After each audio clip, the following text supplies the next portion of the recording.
Yeah, welcome back to the show. Good to have you. Let's talk some road safety. I mean, this week we've heard from the National Road Safety Commission. The information we're getting is that 1,990 people died from road crashes nationwide, involving 17,746 vehicles. And this was as of the end of November 2016. That is massive. It's huge.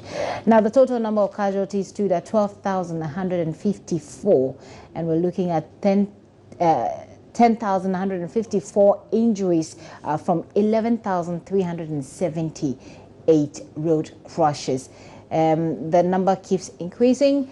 We've heard concerns about the NRSC. In 2015, a total number of reported cases, that is vehicles, injuries, fatalities, showed an increase of 14.88% from 14.45%, and then 33.74%, and then 20.19%. So I'm talking about vehicles. So in terms of vehicles, we're looking at 14.88%. In terms of injuries, we're looking at 14.45%, and fatalities, we're looking at 37.74%. This is obviously alarming.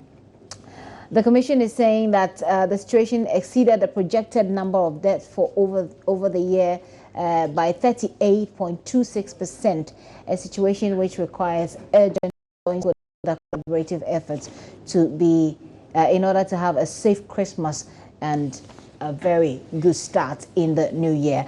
My guest in the studio today is Kwame Kodria-Echiahene, who is Head of Communications at the National Road Safety Commission. It's very good to have you, sir. Thanks for having us. How are you feeling, by the way? Pretty well today. Pretty well. Yeah. Looking forward to the Christmas? Yes. And looking forward to the next government?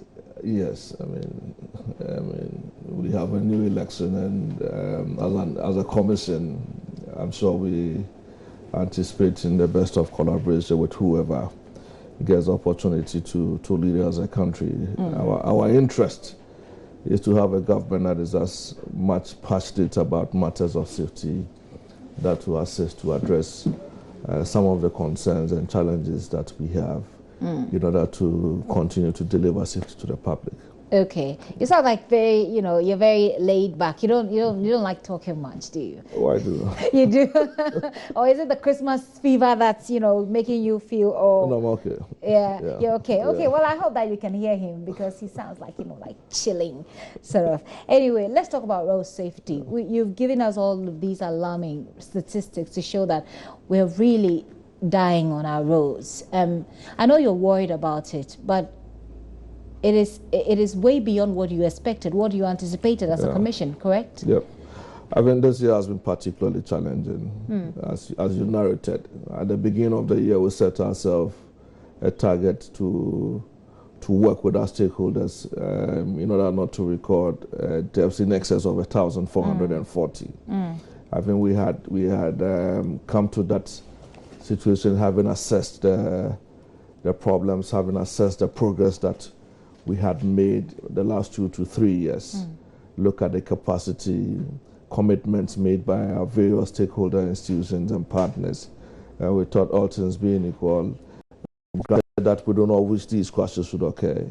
In the event, unlikely event they happen, we shouldn't record deaths in that excess. Unfortunately, we are in a situation where we are close to 2,000, and it's a sense of worry to all of us. So you were looking at what, 1,000? You weren't expecting that we'll go beyond 1,440. Exactly what you projected. And now we are in excess of that. Of 2,000. Yes, as of November, 1,990. I mean, what is accounting for this?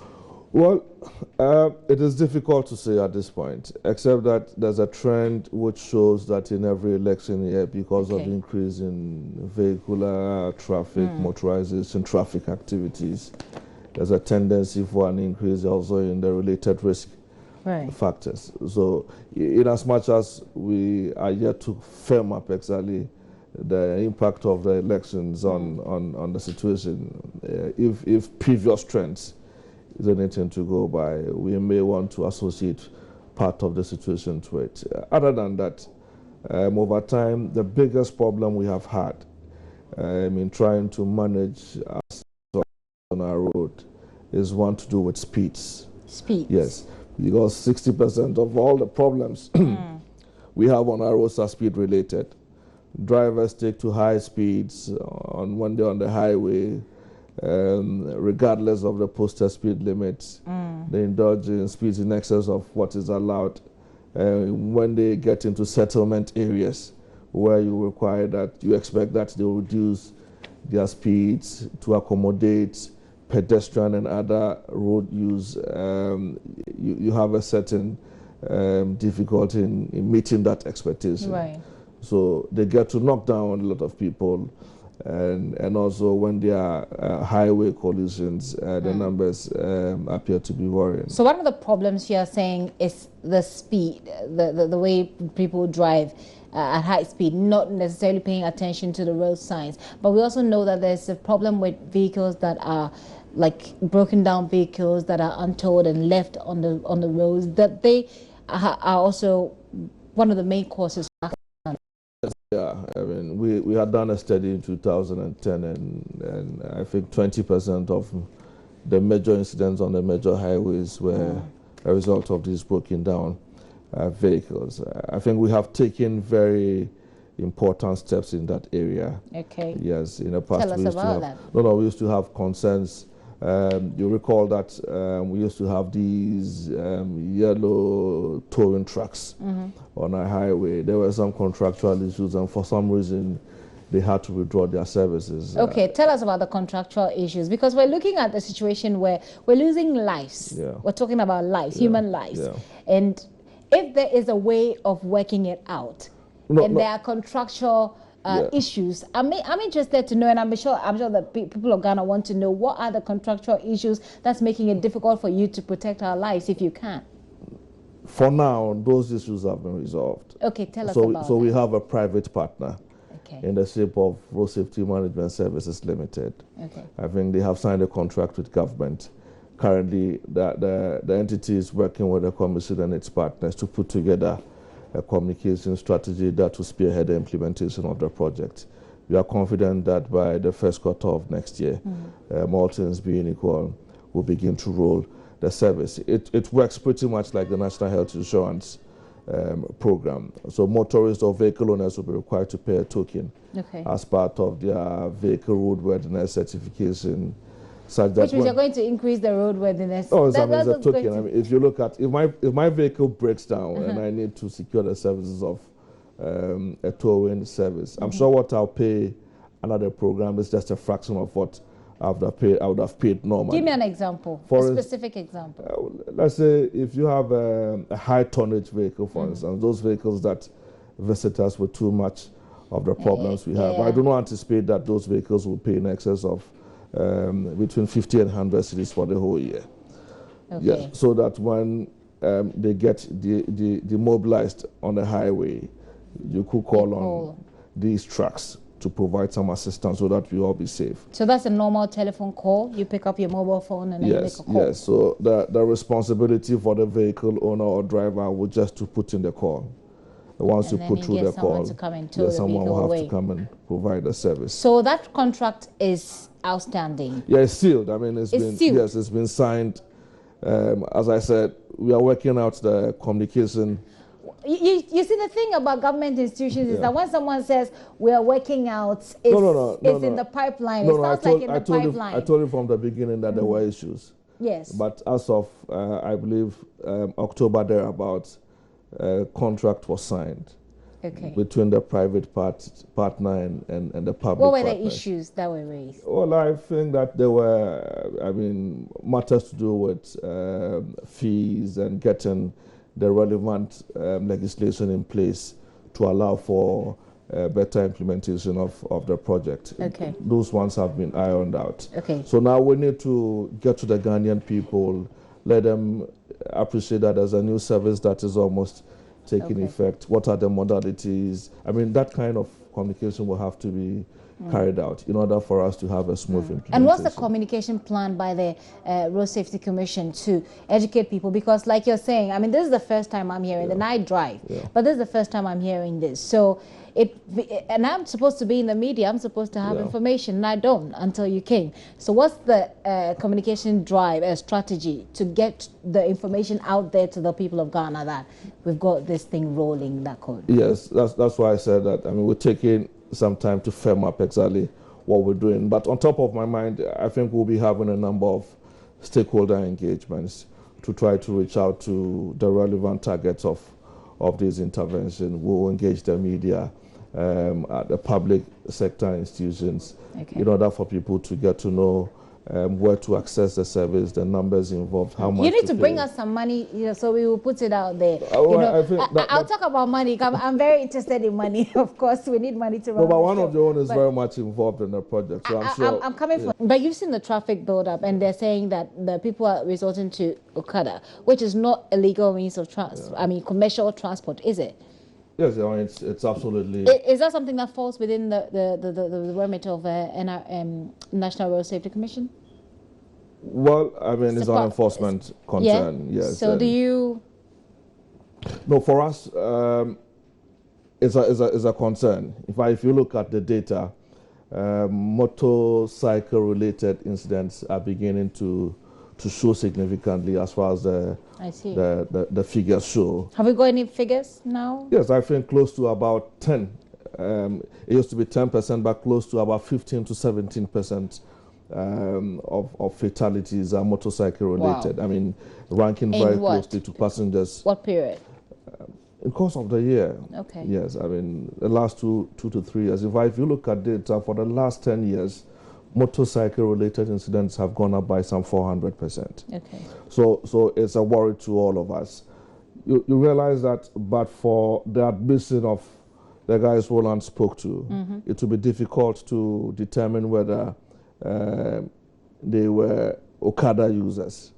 Or whether they were private users. I mean, those are the concerns that the police tell us they are often confronted with. But they are being encouraged to look at other ways of trying to enforce breaches of these laws. Other than that, these traffic situations have consequences for fatigue.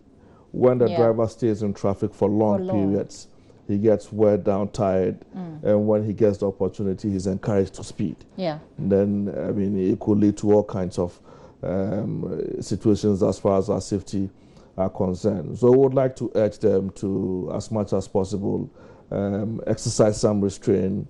Well, edging, I'm not particularly sure how edging helps. You know, the word sounds okay, but I'm not sure if the action of it is really what you need as the National Road Safety Commission to keep us safe. What is it that the NRSC is doing? We haven't seen much of, say, information going around in the media up until your boss came out, with the figures. So I don't know. No, we have. Why would you say you're not doing much? You're not doing enough to, because you know that in festive seasons we get all of these issues with accidents and all of that. So edging, I'm not sure. No, I may agree to some extent, but we've been working from January, as a matter of fact, till November. Except that in these periods we try to intensify our visibility. We do what we are able to do within the constraints of resources. So what are you doing for this particular season? Let's 2 weeks ago, we met with all the leadership of the transport organizations. Okay. And we told them that in this season they exercise a lot of control over drivers and vehicles. We'd expect that as much as possible they put vehicles that are in good condition, as well as ensuring that drivers have the necessary competencies for the vehicles you drive. That is one. 2, we are collaborating with the police in order to have them increase their visibility. In fact, just 2 days ago, we donated some enforcement equipment to the police, alcohol meters and speed radar guns, which we find to be very relevant for this season. We would expect that they would deploy those logistics on major corridors and major highways to randomly check that drivers do not indulge in speed as well as drink driving. We are collaborating again with a number of volunteer groups. This morning, we are taking road safety to the streets. This morning? Yes, okay. I'm sure many people in traffic will engage some volunteers who would engage them with placards and billboards with safety messages. But we'll also be at some terminals to remind motorists of their responsibility. We want to be able to encourage again the passengers to assume a certain level of their responsibility. You know, I don't know why people have to be forced to be protected against themselves, actually, but it appears. So if we can look at a more effective way of doing it and getting sure, and I think that it will be through the implementation of the law. If you flout any driving rules, laws, you should be arrested. Yes, I agree with you. Be arrested. No, yes, beyond education and advocacy, you need to have a strong enforcement regime. Okay. That I agree with you. Okay. And it has always been a concern as far as safety management is concerned. I've actually seen that. I mean, a reduction rather. I don't know. Maybe I'm not watching enough TV, but I've seen a reduction in those education material that you used to put out there about speeding and all of that. Have you run out of money or something? No. We have been doing that, except that these days we try to do it directly. We reach out to the drivers on the streets. Yes, on the streets. Okay. Let me take your final words. We need to wrap this out, basically. Well, safety is everybody's responsibility. We need to come to the party and assume a share of it. So if you are a passenger this season, it's not enough to get into a bus and commit yourself to Christ like we often will do. You need to keep an eye on the driver. If he's on the phone, if he's taking to wrongful overtaking high speeds, if you suspect him of having taken alcohol or being tired and driving, there's a lot of things you could do to help prevent accidents or crashes from occurring. Essentially, pedestrians are the most vulnerable user class in our country, so we urge them again to look out for pedestrian crossing points where there are footbridges. They should endeavor to use them. If they will step out at night, it will be useful for them to be visible, to wear some bright clothes in order to be seen, in order that we can have a safe Christmas and get into 2017 alive. We will. We should get into 2017 alive, because I want to see you again. Exactly. And I want to see you on the show telling Ghanaians of how well we can do on our roads and in terms of keeping ourselves safe. So I've been here with Kwame Kodia Etiahene, Head of Communications at the National Road Safety Commission. This week they've come out with some alarming statistics of carnage on our roads, and we are looking to reduce that if we can't prevent it or avoid it completely. We've seen the situation in town as well, but we'll be looking at commodities, prices of commodities very soon with Kofi Kapito, who is with the Consumer Protection Agency, and Kofi Essil, who is Principal Regulatory Officer at the FDA.